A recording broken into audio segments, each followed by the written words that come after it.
This is The Broken Shift with Nurse Natalie. Healthcare doesn't break in chaos, it breaks quietly.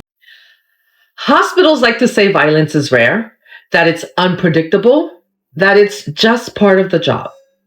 But when a nurse is brutally attacked inside a hospital, the question isn't just what happened.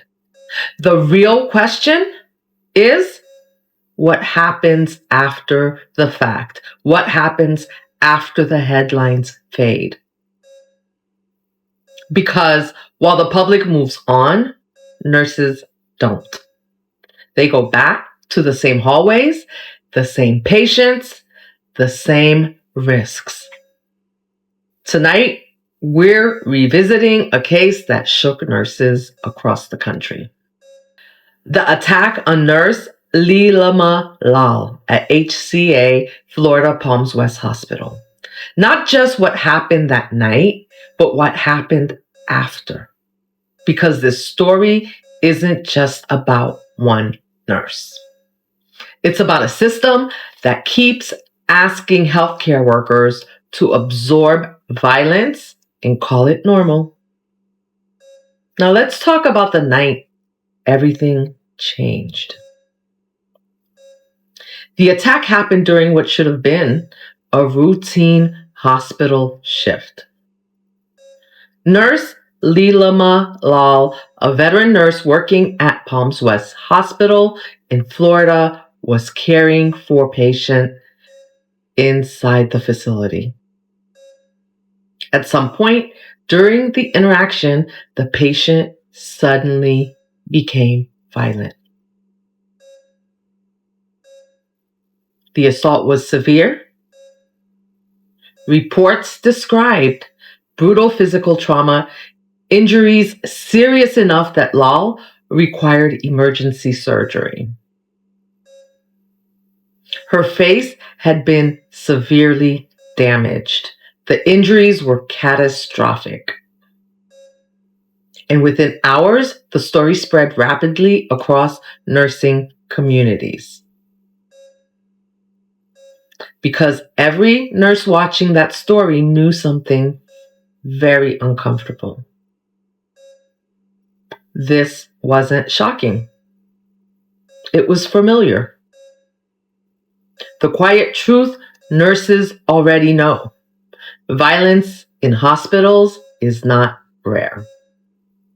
In fact, healthcare workers experience some of the highest rates of workplace violence of any profession. According to federal workplace safety data, healthcare workers account for a disproportionate share of workplace assaults in the United States. Yet, despite that risk, hospitals often frame these incidents as isolated events. A difficult patient, a tragic situation, a one-time loss of control. But nurses know something else. Violence rarely happens in a vacuum. It happens in environments where staff are stretched thin, security is delayed, and systems are built to absorb risk rather than prevent it. When the initial news broke, the public reaction was so intense. Healthcare workers across the country spoke out. I did. You can check out in my last video on this. Many nurses described their own experiences being hit, grabbed, threatened, or assaulted by patients. Stories poured in. And for a brief moment, the issue of hospital violence was very visible. But media coverage has a predictable life cycle. The headlines fade. The public moves on. Which brings us to the real question. What happened after the attack? The long road to recovery.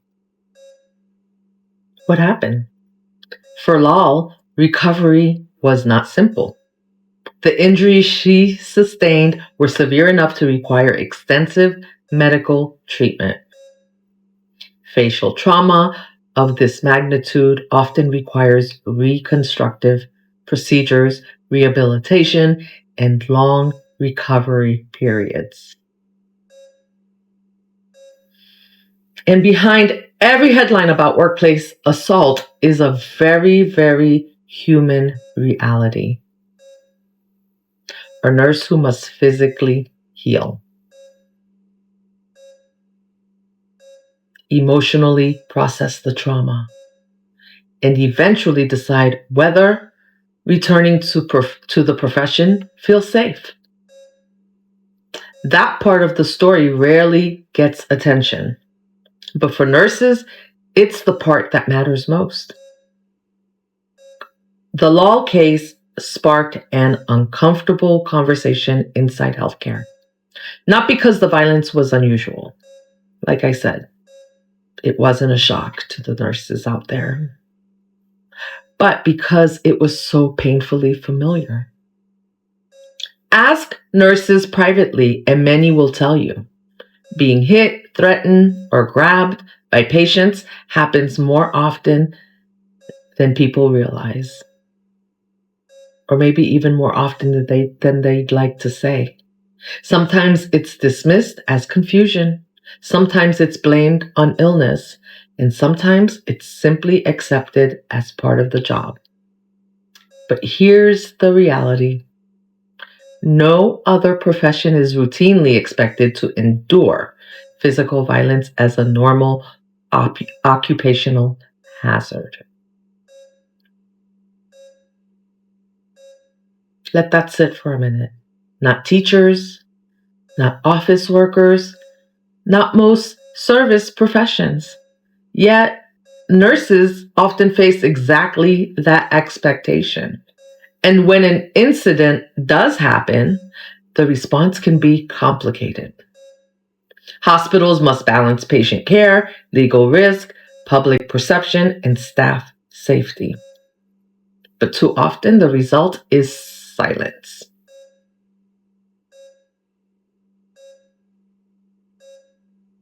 Are you with me?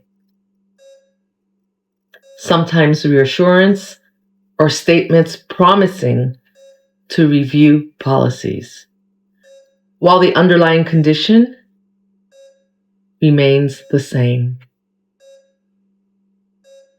Now, to understand why incidents like this continue, we have to look at the environment nurses work in.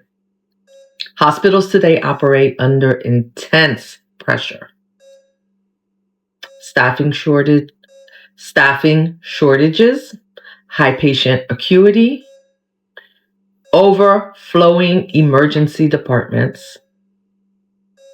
When a facility is operating at maximum capacity, the margin for safety gets thinner. Security may not be immediately available. Nurses may be alone in rooms with unstable patients.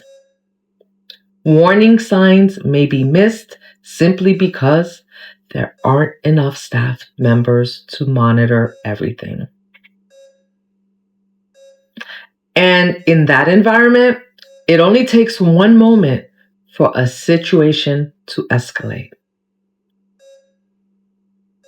The nurse becomes the closest target. Now, there is another factor that rarely gets discussed: healthcare culture.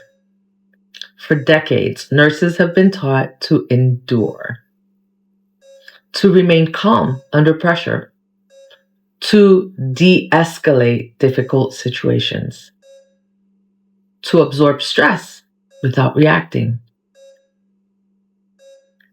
And these skills are essential to patient care.